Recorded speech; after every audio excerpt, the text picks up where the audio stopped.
주 하나님 지으신 모든 세계. 그거 안 봐도 다 가자 가시죠. 주 하나님 지으신 모든 세계 내 마음속에 그려볼 때 하늘의 별 올라빠지는 내 손 주님의 건능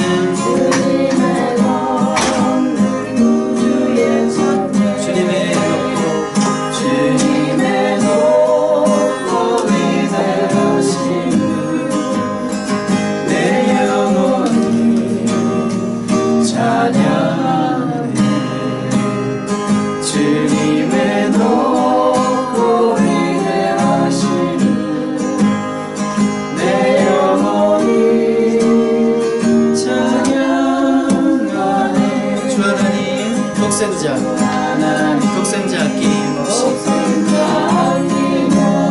우리를 위해 보내주신 십자가에 피 흘려 죽으신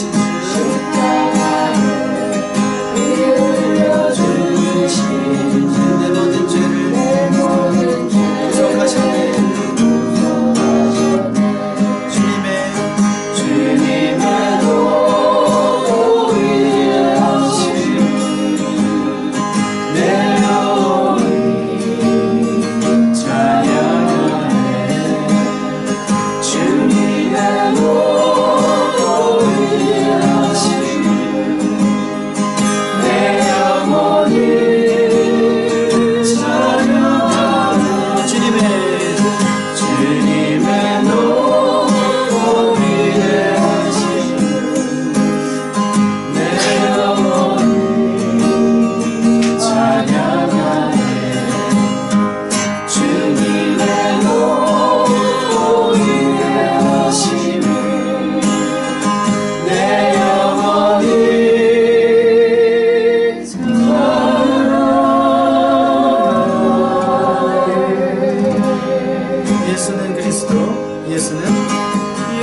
여기저기서 막 무슨 천상의 소리들을 모아놓으시네요.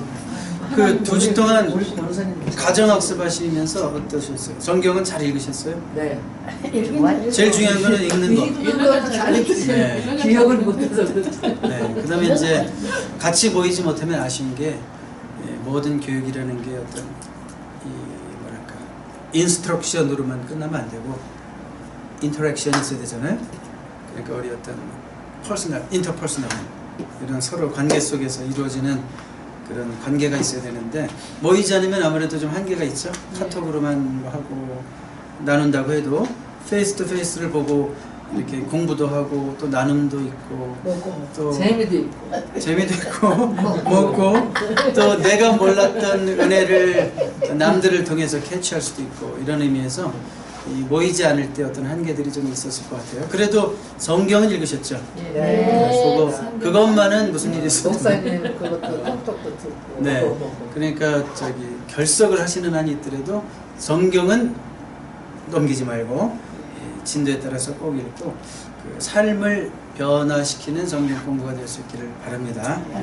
자, 그래서 오늘 이제 오랜만에 왔더니 이제 어디 하나 이렇게 보게 되는데 우리 한번 다시 그 이 책에 그 3가지 관점과 3가지 개념을 한번 다시 이렇게 리마인드 하시기 바랍니다. 이 책 교재가 쓰여진 그 세 가지 관점이 있다고 그랬죠. 종말론적, 구속의 역사 관점, 하나님 나라 회복의 관점, 구별된 삶의 관점. 이런 게 있었나요? 네. 그런 분도 혹시 있을까봐. 종말론적 구속의 역사. 그러니까 잃었던 에덴을 회복하는 운동이 바로 성경의 얘기다. 그래서 지속적인 회복의 역사를 통해서 그 많은 선지자들이 등장하고, 그 다음에 결정적으로 우리 예수님이 등장하고, 마지막 때 최종적으로 우리 모든 믿는 자의 구원이 이루어지겠죠. 자, 그런 것들을 제시하는 것이 바로 성경이다. 그 얘기죠. 두 번째는 뭐예요? 하나님 나라의 회복. 그러니까 에덴을 잃어버렸다는 걸 또 다르게 표현하면 하나님 나라의 통치가 사라진 거죠. 하나님이 통치해야 될 땅에 인간의 생각이 통치하고 사단이 통치할 때 다시 그것을 역전시키고 하나님 나라의 그 재탈환, 그러니까 하나님의 통치가 우리 삶에 이루어지고 또 어떤 하나의 지역에 이루어지고 국가에 이루어지고 이런 하나님 나라가 회복되는 역사, 그런 걸 계속 보게 되는 거예요. 우리가 오늘 뭐 보는 성경도 마찬가지죠. 포로되면 하나님의 나라의 통치가 사라진 거 같지만 다시 또 이렇게 회복되는 역사가 있고, 이런 일들을 반복해서 보게 되고요. 세 번째 관점이 뭐예요?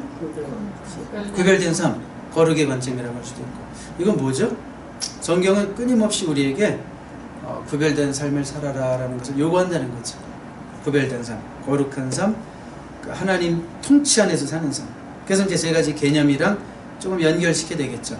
인위적으로 자기 중심성이 발동된 인위적인 삶이 아니라 하나님의 뜻대로 사는 신 위의 삶이 이루어질 때 우리가 거룩하게 구별된 삶을 살 수 있고, 또 그 가운데서 하나님 나라가, 하나님의 통치가 우리 안에서 회복된다라는 것을 말씀하고 있는 겁니다. 그러니까 이 세 가지 관점, 세 가지 개념 늘 생각하면서 성경책을, 교재를 또 다시 읽으시면 되겠습니다. 자, 오늘 읽게 될 성경은 에스라 1장부터 6장까지. 이건 전반부예요. 전반부. 에스라의 그 다음에 학계, 아웃라인에 학계가 빠진 것 같아요. 있나요? 빠졌나? 있어요? 네. 제 거에만 없구나. 학계, 그 다음에 스가랴 1장부터 8장까지. 그리고 다니엘, 이 양반 또 나오시죠? 나온 지 오래됐는데 다니엘도 조금 읽게 되겠습니다. 맞아요. 그래서 이제 우리가 어느 시대를 보고 있는 게, 시대적으로는 포로 귀한 시대. 그 어디서부터 왔어? 지금 포로 귀한 시대까지 왔어요? 제일 처음이 무슨 시대였어요? 참조 시대부터. 족장 시대. 그 다음에 뭐 하여튼 뭐 이런 용어가 익숙하지 않으면 하여튼 광야를 빙빙 돌다가 정복 시대로 들어가서 정복하고, 왕정 시대 거쳐서 또 헤매다가 결국 포로 생활하고 포로 귀환까지 온 거죠. 자, 그래서 포로 귀환 시대가 대략 이 교재에 나오는 거예요. 우리 한번 여기 잠깐 보세요. 몇 년부터 몇 년까지 되나? BC 539년부터 400년 그 어간에 이제 포로 귀환 시대를 보게 되는데, 마지막 포로 됐을 때가 언제였어요? 혹시 기억나세요? 마지막 3차 포로로 잡혀갔던 때가, 바벨론으로 잡혀갔던 때가 BC 586년. 네. 그러니까 586년에서 70년 빼면 몇 년이에요? 516년이죠. 516년은 성전이 포로되고 돌아와서 성전이 완공되었을 때가 516년이에요. 그러니까 하나님의 약속대로 이제 70년, 여기 보이죠? 516년 성전 건축이 완성돼 써 있어요. 자, 포로 귀환 시대 주요 인물들의 이름을 한번 여러분들 읽어봅니다. 시작.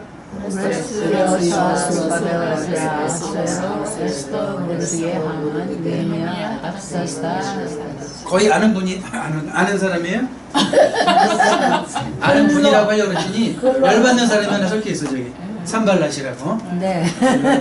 그건 이제 느헤미야에 나오는 사람인데, 성벽 재건할 때 방해꾼. 자, 근데 여러분들이 그 역사를 볼 때 인물 중심으로 보면 기억하기가 참 더 쉬운 것 같아요. 아, 포로 귀환 시대는 주로 이런 인물들이 활동했다. 뭐 몇 년 이거 외우기 힘들죠. 어떻게 외우는 복잡하게. 그렇지만 대략 BC 7세기고 이때 활동했던 인물들이, 아, 이런 인물들이 있구나.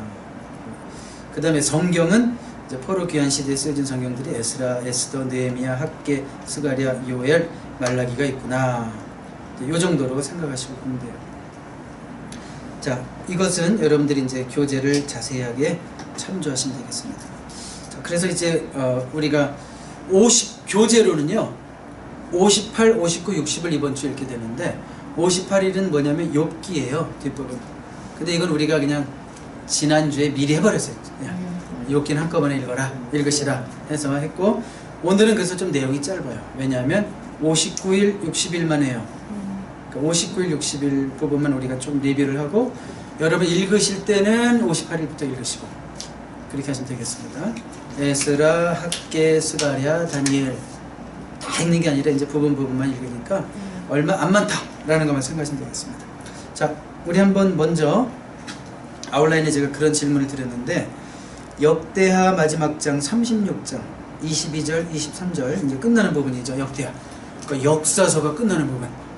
자, 그런데 이게 에스라 1장 1절, 2절, 3절과 내용이 같아요. 정말 그런 거 우리 한번 역대하 36장 22절, 23절을 한번 읽어보겠습니다. 시작. 바사의 고레스와 원년에 여호와께서 예레미야에게 이르신 말씀을 들으시고 여호와께서 바사의 고레스 왕의 마음을 감동시키시매 그가 나라에 보다 조서도 내리고 이르되 바사와 고레스가 이같이 말하노니 하늘에 계신 여호와께서 세상 만국을 내게 주셨고 나에게 명령하여 그 땅에 예루살렘에 성전을 건축하라 하셨더니 너희 중에 그의 백성들은 다 올라갈지어다 너희 하나님 여호와께서 함께 하시기를 원하노라. 자, 고레스는 좀 쉽게 말해서 신자예요, 불신자예요? 불신자라고 할 수 있는데 하나님께서 그 당시 최대 강국인 바사 페르시아의 고레스 왕의 마음을 감동시켜서 정책까지도 바꾸게 하시는 거죠. 바벨론이 쓰던 어떤 강압 정책에서 아니다. 이제는 유화 정책을 써야 된다.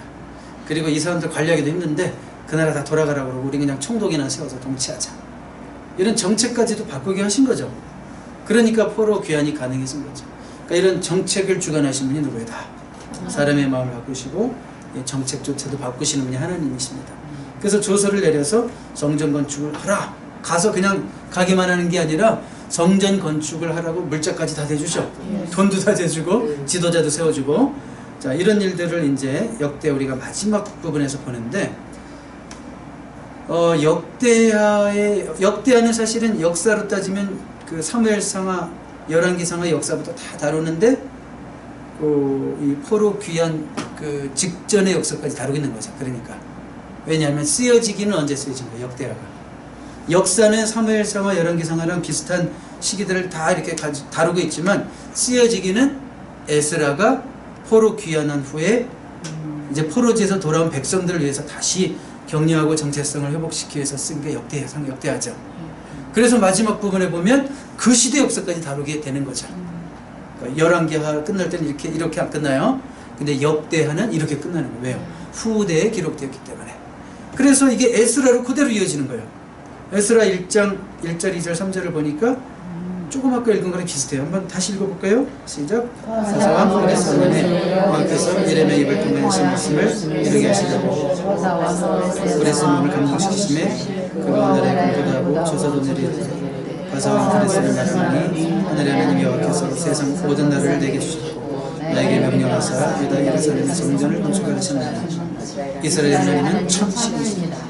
너희 중에 그의 백성된 자는 예루살렘으로 올라가서 이스라엘 하나님 여호와의 성전을 건축하라. 그는 예루살렘에 계신 하나님이시라.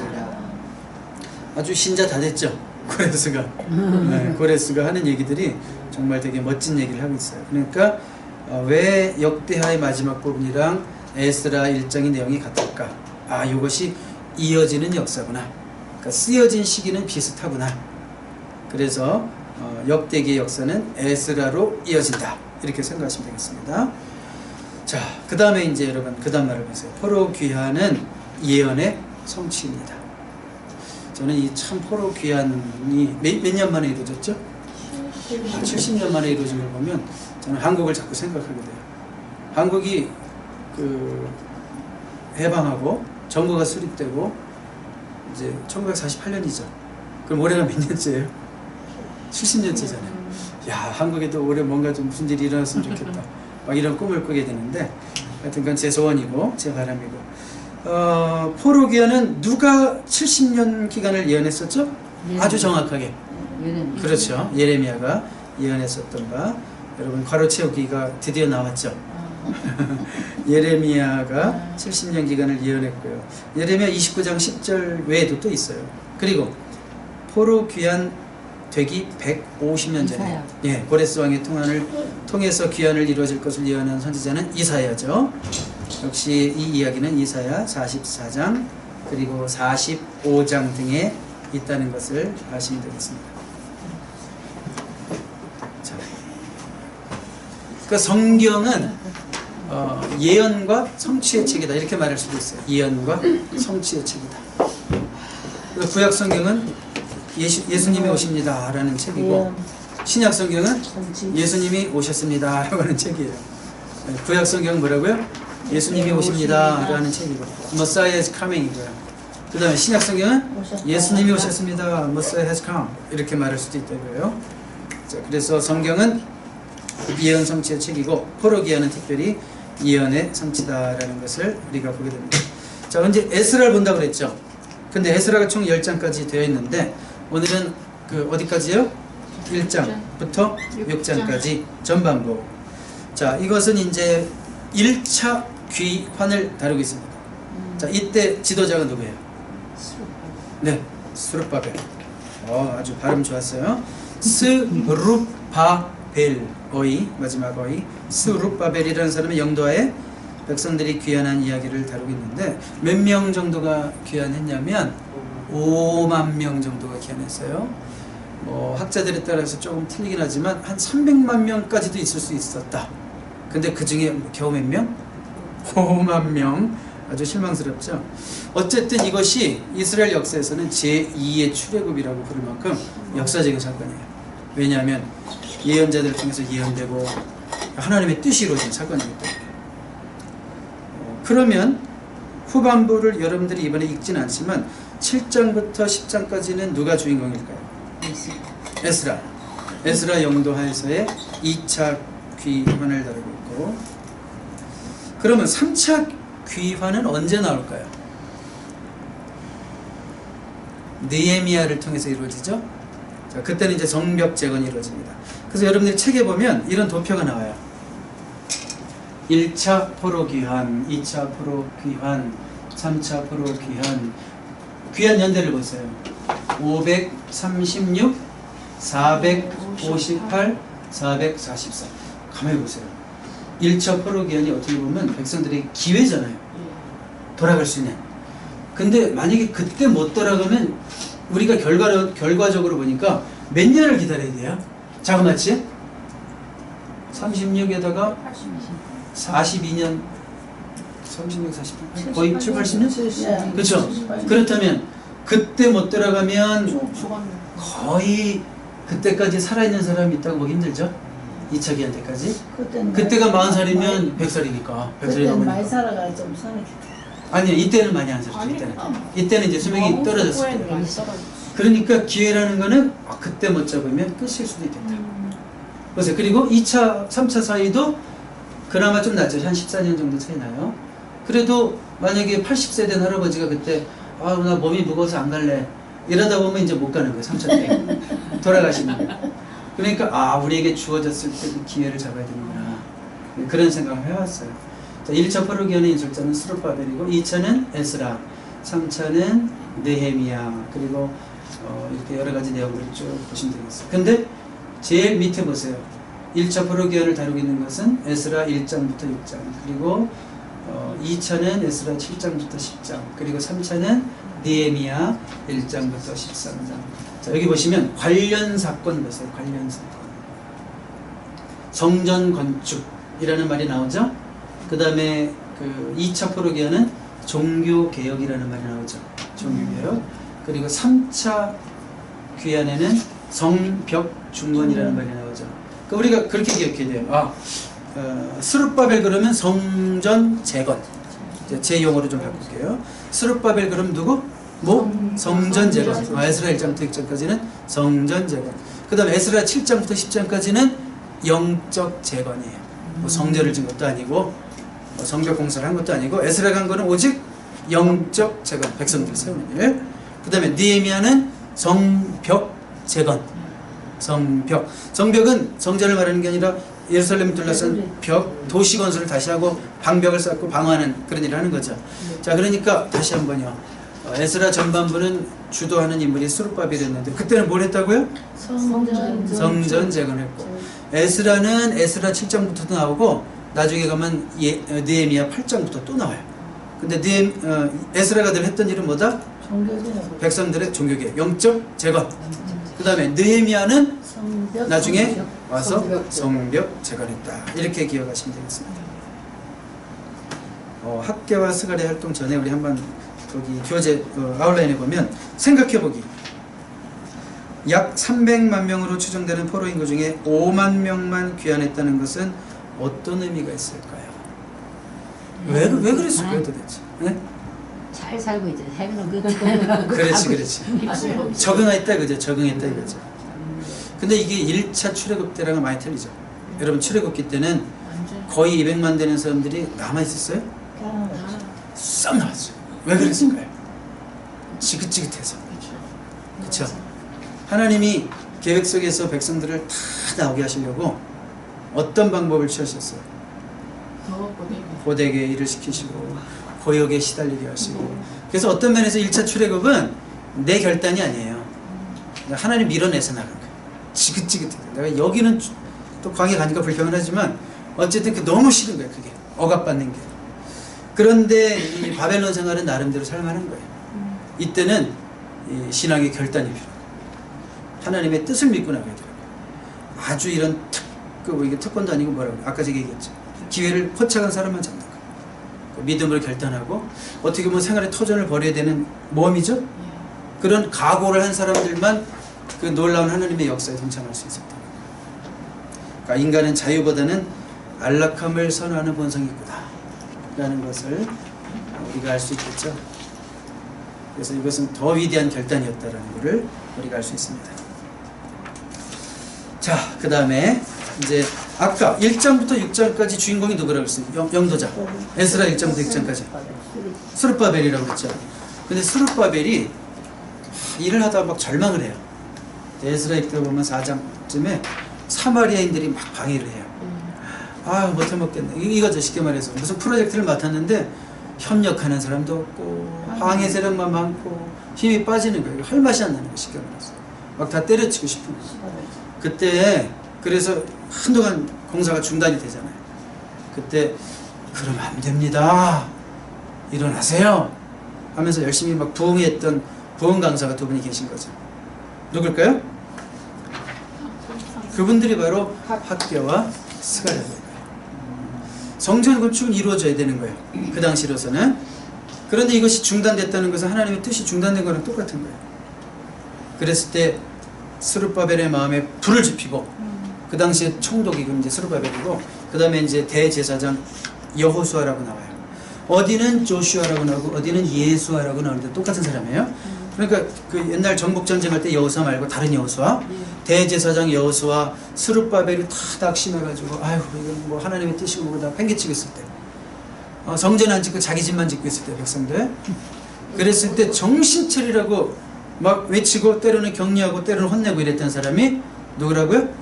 학개와 스가랴다. 자, 그러면 볼까요? 학개와 스가랴 활동이 에스라 5장 1절 2절 어떻게 나타나는지 한번 읽어봅니다.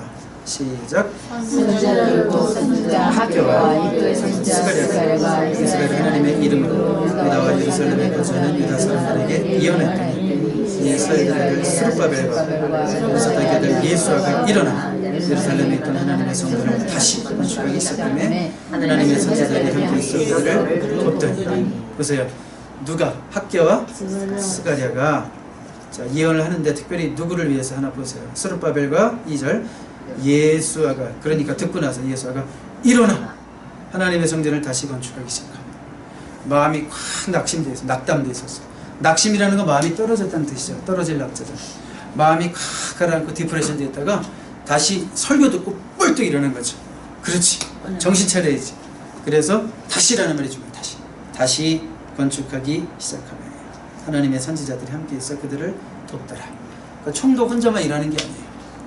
내가 프로젝트 맡았는데 능력만 있다고 되는 게 아니에요. 영적 지도자가 필요하구나. 6장 14절 15절 읽어봅니다. 에스라 6장 14절 15절 시작. 유다 사람의 장로들이 선지자 학교와 이도의 선지자 스가랴의 권면을 따랐으므로 성전 건축하는 일이 형통한지라. 이스라엘 하나님의 명령과 아사만코레스와 다리오와 닥사스의 주거서를 따라 성전을 건축하며 일을 끝내되 다리오 왕 제6년 아달을 3월에 성전 일을 끝내니라. 자, 학개와 스가랴의 권면을 따랐으므로 성전 건축하는 일이 형통했더라. 자, 아시겠죠? 나중에 보면 이제 학개 이제 우리가 좀 보게 되는데 이제는 학개를 한번 찾아볼게요. 그럼 학개 1장 1절 2절 3절 4절 5절 한번 교독해 볼까요? 제가 먼저 읽을게요. 다리오 왕 제2년 학개입니다. 1장 1절 여섯째 달 곧 그 달 초하루에 여호와의 말씀이 선지자 학개로 말미암아 스알디엘의 아들 유다 총독 스룹바벨과 여호사닥의 아들 대제사장 여호수아에게 임하니라. 이르시되 만일 여호와의 생산을 여호와의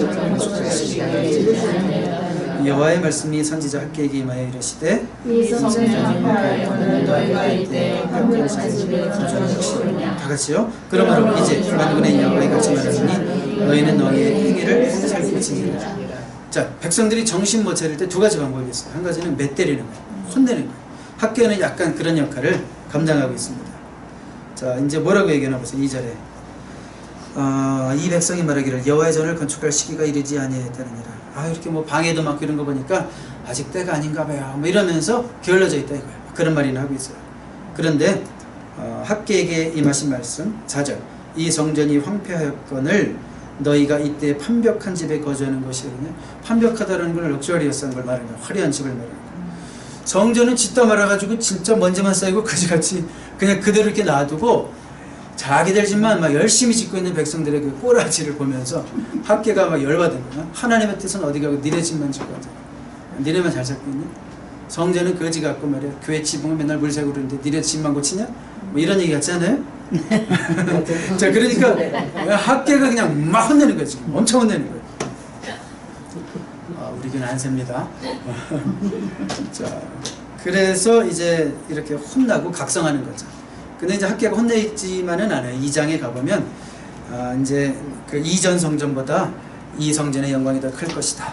뭐 금도 내 것이고 은도 내 것이니까 하여튼 뭐 내가 다 물자를 제공할 테니까 걱정 말고 해라. 누구 들으라고 하는 얘기예요. 먼저 스룹바벨. 학개는 초점이 누구예요? 스룹바벨. 왜냐? 스룹바벨 여호수아 둘인데 스룹바벨 한 사람만 정신 차리면 그 일이 돼요. 따라오는 팔로워들은 리더만 잘 가면 그냥 따라오게 돼 있어요. 그래서 여러분 지금 누가 중요한 거예요? 리더가 중요한 거예요. 어머니 학교도 누가 중요한 거예요? 리더가 중요한 거죠. 리더가 잘하면 따라오는 분들은 그냥 그분 보고 가는 거예요. 그냥. 교회도 마찬가지죠. 누구를 위해서 더 많이 기도하셔야 되겠어요? 리더를 위해서 많이 기도하시겠죠. 리더가 하루 서 있으면 성도들 그냥 덕보고 사는 거예요. 그래서 학교는 지금 철저하게 스룹바벨에게 초점을 맞춰서 여호수아에게 초점을 맞춰서 말씀하고 있습니다. 자, 또 한 사람이 누구라고 그랬어요? 성전이 공사가 중단됐을 때 격리한 사람? 스가랴. 자, 에스라는 영적 재건에 앞장섰던 그 학사고, 성경학자고, 그 다음에 예언서에도 나와 있는 그 예언자 중에 한 명, 스룹바벨과 스룹바벨과 성전 건축을 격려했던 두 명의 선지자는 학개와 스가랴와 에스라 헷갈리면 안 돼요. 스가랴, 에스라, 스룹바벨, 뭐 예수와 여호수아 막 헷갈리지 마세요. 더 헷갈리게 하는 것 같은데. 예. 그래서 스가랴는 또 뭐라고 얘기했나 우리가 한번 보겠습니다. 스가랴 4장 6절부터 10절까지인데 이거 읽기 전에요. 그 책 보세요. 아니 그 아웃라인 보세요. 스가랴에는 많은 환상이 나옵니다. 그러니까 1장부터 6장 사이에 8가지 환상이 나오는데 여러분 환상 보면 좀 이게 무슨 뜻일까? 이런 생각부터 들죠. 뭐가 자꾸 날아다니고 뭐가 막 이런 거 나오고 그러는데 근데 사실은 그 환상들의 핵심은 백성들에게 소망을 주려는 거예요. 다. 우리 에스겔에서도 잠깐 봤죠. 막 비행물체 나타나고 막 그게 바벨론 강가에 출현하고 막 이랬을 때 이거 무서워가 아니라 뭐예요? 하나님이 여기에서도 함께 하신다, 임재하신다라는 그 소망이었듯이 스가랴에 나오는 모든 환상도 백성들에게 결국은 소망을 주시기 위해서 하나님이 막 이런저런 일들을 동원하신 거예요. 여러분 우리가 때로는 막 말씀으로 힘을 못 얻고 교회에서도 막 이렇게 은혜가 안 되고 막 이럴 때, 그런데도 우리에게 막 갈급함이 있고, 하나님 나에게 힘을 주세요. 나 이렇게 쓰러질 수 없어요. 하나님 말씀을 깨닫게 해주세요. 근데 말씀을 또 안 깨달았죠. 그리고 막 찬양을 할 힘도 없어요. 그럼 하나님이 가끔은 비상수단으로 꿈으로 나타나실 수도 있죠. 꿈이 어떤 특별한 꿈을 꾸게 하셔서, 안 그런 분도 있어요. 잠을 너무 깊게 자서. 그래서 막 그 잠을 설치는 중에 하나님께서 어떤 영몽 같은 꿈을 꾸게 하셔서라도 하나님의 메시지를 전달하시면서 내가 너를 위로한다 이런 말씀을 주실 수도 있는 거예요. 그러니까 하나님은 기록된 말씀으로 말씀하시지만, 하나님이 원하시기만 하면 욥기에 나와 있는 말씀처럼 그 엘리후의 말에 나타나죠. 그게 꿈을 통해서도 말씀하실 수 있는 거예요. 그러니까 이 환상이라는 것을 우리가 그렇게 생각하면 돼요. 아, 하나님이 백성들을 위로할 수 있는 비상수단이구나. 이런 비상수단을 통해서 먼저 그 스가랴를 위로하시는 거죠. 스가랴만 봤잖아요, 일단. 그러니까 사로잡히게 되잖아요, 그걸 보게 되면. 그러니까 딴 생각이 사라지는 거죠. 하나님의 영광에 사로잡힌다는 뜻이니까. 그러므로 스가랴가 위로를 받고, 스가랴가 받은 위로를 가지고 이제 스룹바벨에게, 또 백성들에게 위로를 나누는 거예요. 근데 그 8가지 환상 중에 4장에는 특별히 거기 보시면 순금 등잔대와 두 감람나무 환상이 나와요. 근데 그 두 감람나무에 계속 기름이 공급되고 있다. 두 감람나무는 지금 계속 나오는 이름이 있어요. 성전 건축의 책임자 2명, 총독과 대제사장 스룹바벨과 누구? 여호수아 혹은 예수아 혹은 조슈아, 뭐 알아서 쓰시고. 그래서 스룹바벨과 여호수아를 상징하는 거잖아요. 그러니까 무슨 얘기예요? 기름이 공급된다. 그 환상은 무슨 뜻이에요? 스룹바벨에게 하나님의 영이 함께 하실 것이다. 여호수아에게 하나님의 영이 함께 하실 것이다. 그래서 그 일을 이루게 할 것이다. 이런 말씀이죠. 한번 읽어볼까요? 그럼 스가랴 4장 6절부터 10절까지 길죠. 그러니까 우리 한번 6절이 되게 멋있는 말씀이니까 여러분들이 읽고 교도하겠습니다. 시작. 우리가 내게 대답하여 이르되 여호와께서 스룹바벨에게 하신 말씀이 이러하니라. 만일 여호와께서 말씀하시되 이는 힘으로 되지 아니하며 능력으로 되지 아니하고 오직 나의 영으로 됩니다. 10절 제가 읽을게요. 큰 산아 네가 무엇이냐? 네가 스룹바벨 앞에서 평지가 되리라. 그가 머릿돌을 내놓을 때 무리가 외치기를 은총이 그에게 있을지어다 하리라 하셨고, 여호와의 말씀이 또 내게 임하시되 쭉 읽으세요. 스룹바벨의 손이 성전의 기초를 놓았으며 그의 손과 그를 마치리라 하셨으니 만군의 여호와께서 나를 너에게 보내시기를 내가 알아하시니라. 작은 길의 날이라고 열심히 장담하느냐. 사람들이 스룹바벨의 손에 다림질이 있음을 보고 기뻐하리라. 이 일곱은 온 세상에 두고 다니는 여호와의 눈이라 하니라. 자, 우리 6절에 보시면 누구에게 하신 말씀이라고 그랬어요? 여호와께서 스룹바벨에게 하나님이 하신 말씀인데 누구를 통해서 하셨어요? 스가랴를 통해서. 뭐라고 얘기하셨나 보세요. 힘으로 되지 아니하며 not by might. 그 다음에 힘으로 안 되고 능력으로 안 되고 nor by power. 그 다음에 오직 나의 영으로 but by my spirit. 자, 오직 나의 영으로 되는 거죠. 그러니까 능력으로도 안 된다. 무슨 얘기예요? 스룹바벨 경험 많아요, 적어요? 총독까지 됐을 정도면. 왜 이런 건축 프로젝트를 이 사람에게 맡겼을까요? 이 사람이 잘 아니까, 능력이 있으니까, 행정의 능력이 있으니까, 탁월하니까. 근데 이 사람이 안 될 수도 있어요. 그 힘으로 안 되지만 성령이 함께 하시면 된다. 그런 말씀이죠. 자, 그래서 우리 7절 큰 산아 내가 무엇이냐? 스룹바벨 앞에서 평지가 되리라. 왜? 산이라는 건 뭐예요? 성경에서 가로막는 거. 예수님도 이 산을 들어서 믿음이 있으면 저리로 옮기리라 할 때는 뭐예요? 산과 같은 문제를 말하는 거죠. 산과 같은 문제도 우리가 기도하고 있는 바로 나아가면 그것이 날아갈 수 있다, 그거잖아요.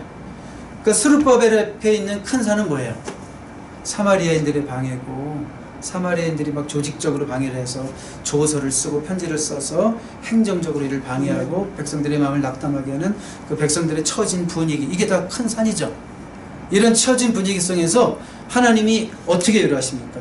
큰 산이 어떻게 된다? 평지. 스룹바벨 앞에서 평지가 되죠. 그런 모든 문제를 다 극복하고 네가 이 일을 감당할 수 있을 것이다. 그래서 9절 스룹바벨의 손이 성전의 기초를 놓았은 즉 기초는 이미 놓았죠. 방해받고 멈춰져 있죠. 그렇지만 이제는 그 일을 마치리라. 이렇게 약속하시는 위로의 말씀이 누구를 통해서? 스가랴를 통해서. 누구에게? 스룹바벨에게. 성전 건축의 책임자인 스룹바벨에게 위로와 격려의 말씀이 주어져서 이제 스룹바벨이 힘이 그냥 확 나가지고 다시 백성들을 이끌고 그 5만 명 중에 몇 명이 참여했는지 모르지만 백성들을 이끌고 성전을 완성한다. 그런 얘기예요. 그러니까 이거 내 힘이 아니라 누구 힘이라고요? 나의 힘으로 되는 일이라. But by my spirit. 그러면 우리는 어떻게 어떻게 적용할 수 있을까? 우리는 우리 힘으로만 싸우는 게 아니라 누구 이름으로 싸요? 누구 이름으로? 예수 이름으로. 그 찬양 몰라요? 예수 이름으로, 예수 이름으로 승리를 얻어. 근데 이거를 저는 어렸을 때 학창 시절 때 언제 했냐면 그 교회 대학 축구 시합할 때. 그래서 막 응원할 때 예수 이름으로. 근데 이 절은 뭐라고 하는지 알아요? 예수 이름으로 마귀는 쫓긴다. 딴 교회는 마귀 되는 거죠. 그때 불렀던 기억이 나는데 그건 잘못 부른 거죠. 우리는 예수 이름의 능력으로 더 큰 힘을 발휘할 수 있다. 여러분 그 한 가지 얘기를 드리고 거의 다 마쳐서 오늘은 내용이 많지 않으니까 어떤 집에서 있었던 얘기인데 엄마가 6살짜리 정도 되는 애를 얘가 초코 쿠키를 그렇게 좋아해요. 그 나이 한참 막 먹을 때. 근데 아이들 그만한 나이 장 보러 갈 때 항상 고민되는 게 있어요. 보면 못 참지 아이들은. 이거 사줘 저거 사줘. 그래서 약속하고 가잖아요. 너 절대로 초코 쿠키 사달라고 하지 마. 이렇게 하고 가도요. 거의 여러분 그런 거 보세요. 애들 마트 들어갈 때 보면 얼굴이 다 어때요? 나올 때 보면 어때요? 롱 페이스 되죠? 네? 다 똑같아요. 그래서 이 엄마가 그냥 당부를 한 거예요. 너 절대로 졸으면 안 된다고. 그래서 들어갔는데 마음대로 돼야 안 돼. 애는 눈에 보이니까 엄마 제발 초코쿠이 그냥 사달라고. 초코쿠이 사줘. 초코. 근데 엄마가 안 된다고 했잖아. 너 왜 약속 안 지켜? 막 이러는 거예요 엄마가. 그러니까 얘가 너무 화가 나가지고 어떻게 얘기를 했냐면 실제로 미국에서 있었던 일이래요. 하여튼 제가 듣기로는. 그래서 얘가 뭐라고 얘기했냐면 에이 예수 이름으로 명하노니 엄마가 나에게 초키 쿠키를 사줘라. 이거를 소리를 되게 크게 질렀대. 나 내 맘 찌지 않습니다. 예수 이름으로 명하노니 엄마가 나의 초키 쿠키를 사주라 그랬는데요.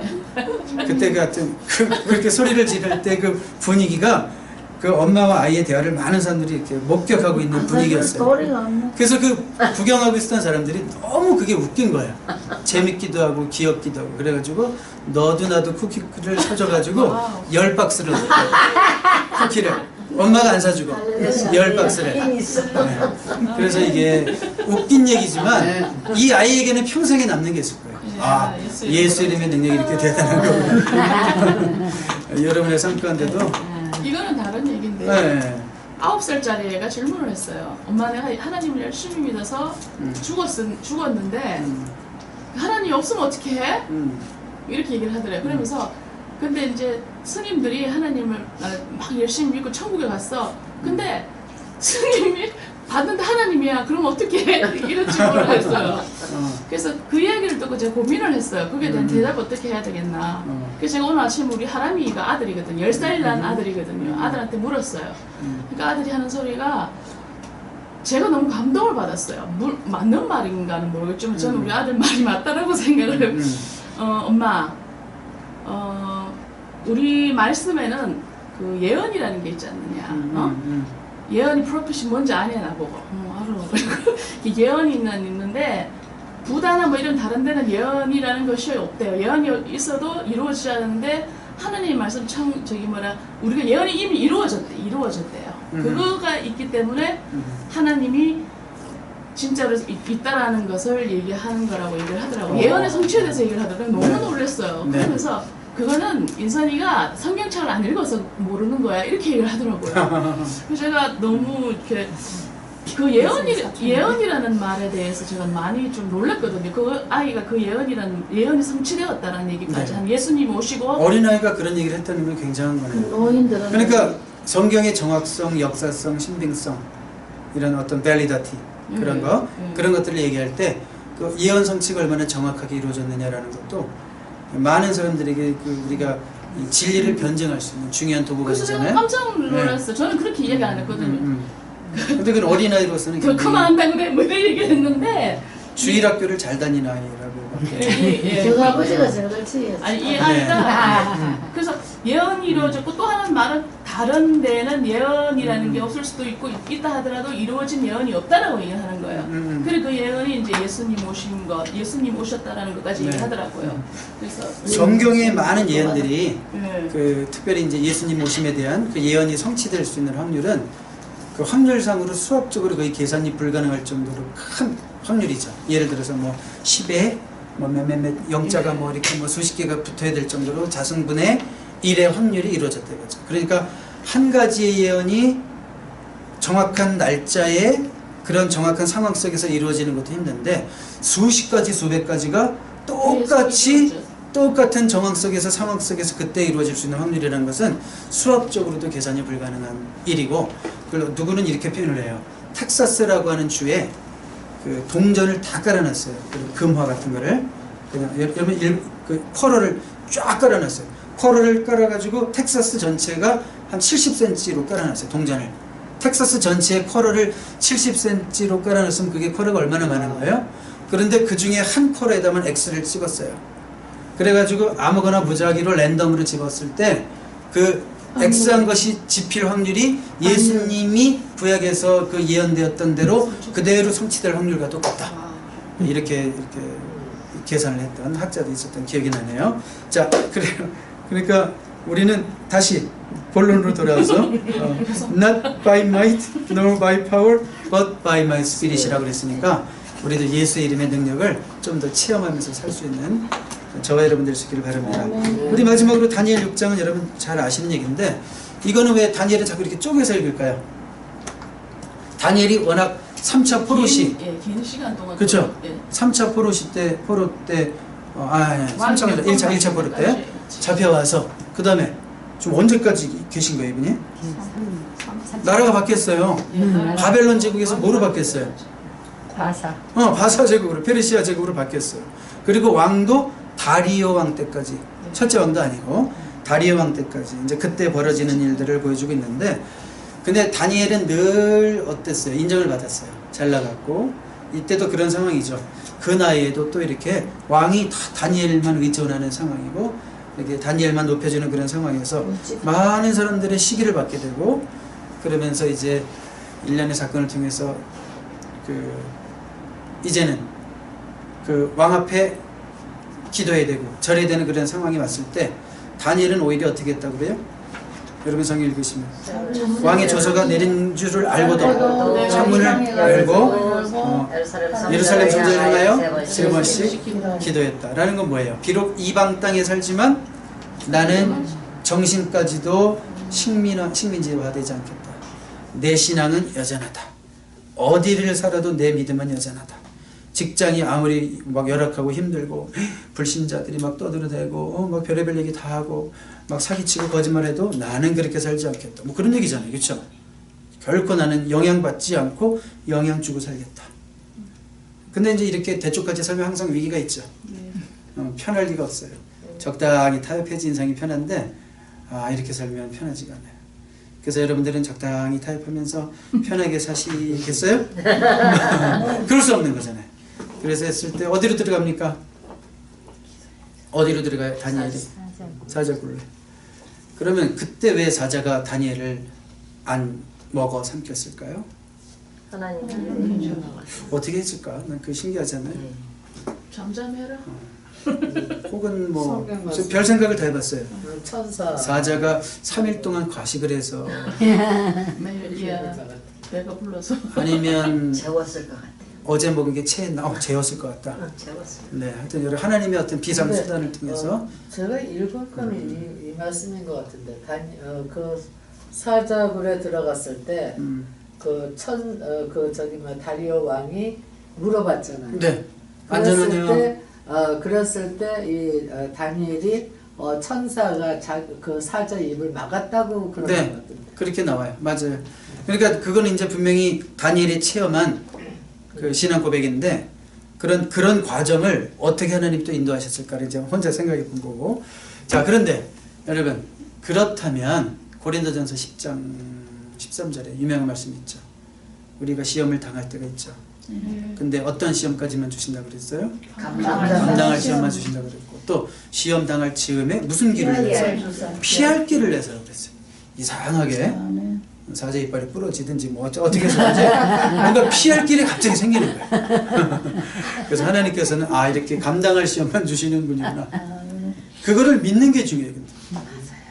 어떤 분들은 하나님 나 이거 감당 못해요 이러면서 원망하고 악을 팍팍 쓰죠. 하나님 앞에서 이걸 어떻게 감당하라고 막 그러면 안 돼요. 감당할 수 있으니까 주신 거다. 그렇게 끝까지 믿고 나가시는 여러분 되시길 바라고요. 자, 이걸 거룩의 관점에서 읽으라고 그랬어요. 거룩, 구별됨이죠. 그러니까 다니엘은 그런 이방 땅에서도 그런 약소민족 국가에 좀 별 볼 일 없는 유학생으로 출발했지만 그 가운데도 절대 섞이지 않고 신앙의 절개를 지키면서 살았고, 거기에 대한 보상을 받은 대표적인 인물이 다니엘이다. 믿음의 절개를 지켰을 때 보상받은 대표적인 인물이 다니엘이다. 제가 이 설교를 했더니 언젠가 주일에 우리 교회를 방문하셨던 분이 있어요. 캘리포니아에서. 그분이 그날따라 우리 교회를 오셨어요. 캘리포니아에서 늘 계시던 분이 방문해서 설교를 듣고 목사님 결심했어요. 딱 이러는 거예요. 결심했어요. 무슨 얘기예요? 그러니까 사실은 지금 제 딸이 대학 입시를 준비하는데 여러 가지 에세이도 써야 되고 뭐 이런저런 내용을 쓰고 프로필을 쓰고 막 써야 하는데 이거를 그대로 대학을 가기 위해서 정직하게 쓰려니까 이게 너무 불리하대요. 그냥 신앙적으로 쓰려니까 이제 내 소신대로 쓰려니까 이렇게 했다가는 그 대학을 못 가겠더래요.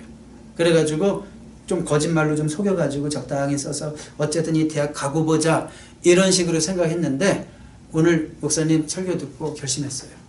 정직하게 이 대학을 못 가더라도 하나님이 궁극적으로는 좋은 길로 인도하실 것을 믿고 잠시 잠깐은 어려움을 당할지라도 사자굴에 들어가는 일이 있을지라도 결국 하나님이 그 사람을 높이시는 것을 성경을 통해서 보여주셨으니까 이것이 오늘 하나님이 목사님을 통해서 주신 말씀이라고 믿고 우리 딸의 이 모든 내용을 전면 수정하겠습니다. 이렇게 결심하고 돌아가셨어요. 그래서 저는 더 기도가 나오죠. 하나님 이렇게까지 결심하냐면 저 때문에 잘못되지 말게 해주시고 정말 그 신앙적으로 결단한 그 인생 하나님께서 잘 이끌어 주셔서 축복해 주세요. 네, 그렇게 기도했는데 여러분에게도 그런 용기 있는 믿음의 결단을 통해서 하나님의 궁극적인 보상이 있게 되기를 주님의 이름으로 축복합니다. 아멘. 마치겠습니다. 그 박수 치는 전통 아주 마음에 들어요. 제가 설교할 때는 아무도 박수 안 치는데